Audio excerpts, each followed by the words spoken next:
In Oregon during the American Civil War, fur trappers Jed Cooper, Gus, and Mungo are returning from a trapping expedition with a load of furs when they are surrounded by a large party of Indians, who ask them to hand over their guns, which they do.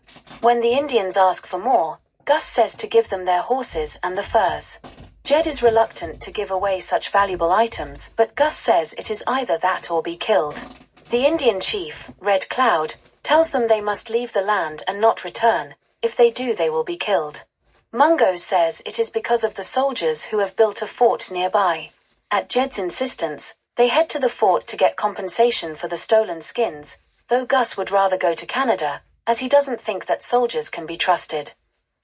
At the fort, Fort Shallon, they meet Captain Riordan, who is in temporary command since they lost their colonel. When Jed asks for compensation for all their losses, Riordan offers to recruit the 3 men as scouts, to which they all, eventually, agree. With their first pay in advance they get drunk, and Jed bursts in on Karina Marston, asking for more whiskey. He finds a picture of her husband who she says is a colonel who is currently at Fort Medford. Jed says he has probably been killed by Red Cloud. After returning to the fort, which he had left without permission, he finds out that Riordan has sent Gus and Mungo to Fort Medford, as the telegraph line has been wrecked and no one else has been able to get through. Jed thinks it was a suicide mission. He goes looking for them and finds them with what is left of Marston's party from the abandoned Fort Medford. Marston tells Jed to tell Riordan that he will wait where he is until Riordan sends 100 men to him from Fort Shallon. When Jed refuses, Marston says if he disobeys the order, he will have him shot. Just then, the Indians attack. Jed tells Marston if they stay there, they will all be killed. With some of the men urgently in need of a doctor, Marston finally relents and they proceed to Fort Shallon. While Karina is pleased that Marston has arrived, he seems less so.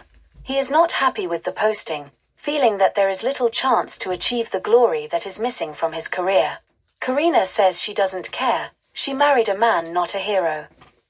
Marston asks Riordan why he did not send the 100 men he asked for by telegraph. Riordan explains that his orders are to hold the fort, and that his men are mostly raw recruits. If he had sent 100 men to Fort Medford, it would have left Fort Shallon with only 40 men and it would have easily been captured by Red Cloud. Marston says they are all going to return to Fort Medford. Riordan says they will lose Fort Shallon and the closest fort will then be Fort Laramie in Wyoming. Marston orders the training of the fort's troops to be doubled. When Riordan objects, saying he is in charge of the fort until there are orders saying differently, Marston states that as senior officer in the territory he is entitled to take command, and unless Riordan accepts this he will be under arrest. Riordan reluctantly acquiesces. Jed discovers that Red Cloud is gathering a large force of allies and reports to Riordan in the hospital. When Marston arrives, Jed says he suspects that if Red Cloud's allies arrive before the snow, which is already late, they will attack the fort. Marston says they will attack Red Cloud first. The fort's doctor, Captain Clark, who is on first-name terms with Marston, tells Riordan to stop him. Riordan says Marston is in command. When Clark continues, Marston reminds him that he is there as a doctor, not a military strategist. Clark leaves, telling Riordan to ask Marston about Shiloh. Marston tells Riordan he lost 1,500 men at Shiloh, and that by the time the report of this reached Washington, he was being referred to as the Butcher of Shiloh. Karina, who had been present, leaves, upset with her husband's lack of remorse. As she reaches her quarters, Jed grabs and forcibly kisses her. She tries to reject his advances, but not convincingly. He tells her he can save her from the massacre her husband is leading them into, but she doesn't know how or whether she can help him. Riordan sends Mungo to Fort Laramie to get orders to keep Marston in the fort all winter. When a water detail leaves to collect water from a stream not far from Red Cloud's camp, Marston tells Jed he wants to see the camp. While the detail returns to the fort, Jed shows Marston the camp. Marston is surprised that there are only 100 men in it.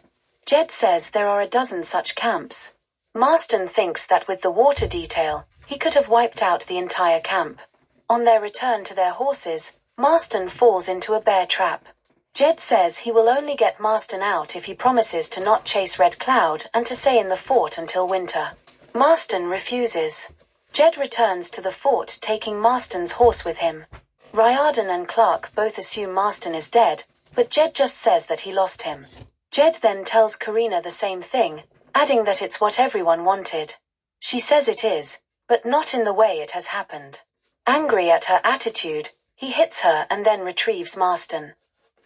On returning to the fort, Marston orders every man to be armed and ready to leave the fort in 3 hours. While Marston is addressing the men as they are about to leave the fort, a drunken Jed bursts through the ranks and shouts that they are all going to get killed. He runs out of the fort, shouting for Red Cloud. Just then the Indians attack. Jed kills 3 and manages to get back inside the fort. SGT Decker tells Marston that Jed's outburst has unsettled the men. Marston says Decker should provoke a fight with Jed, which will be a good excuse to get rid of him. After a long fight, which ends in front of the officers and men, Decker falls off a roof and is killed.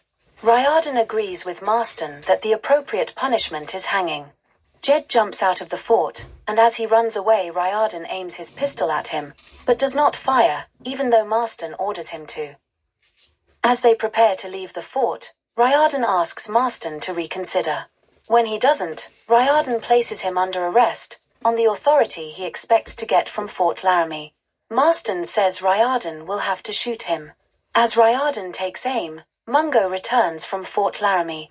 Riordan's request is denied, leaving Marston in charge. Marston leaves with the company, leaving Riordan in charge of the remaining few men at the fort. Mungo finds Jed and tells him Gus is with Marston. He then gives Jed his gun and leaves, saying he belongs in the mountains and Jed does not. Jed finds Red Cloud's war party waiting to ambush Marston's troops.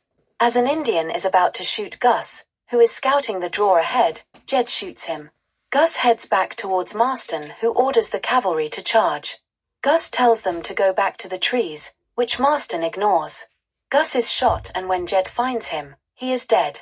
As the foot soldiers follow the cavalry, Jed runs up and tells them to stay in the trees. As they regroup he tells them to get back to the fort and to not stop for anything. Many of the foot soldiers make it back, but none of the cavalry. The Snows arrive, saving the fort from any more attacks. Riordan makes Jed a sergeant. Jed returns to Karina.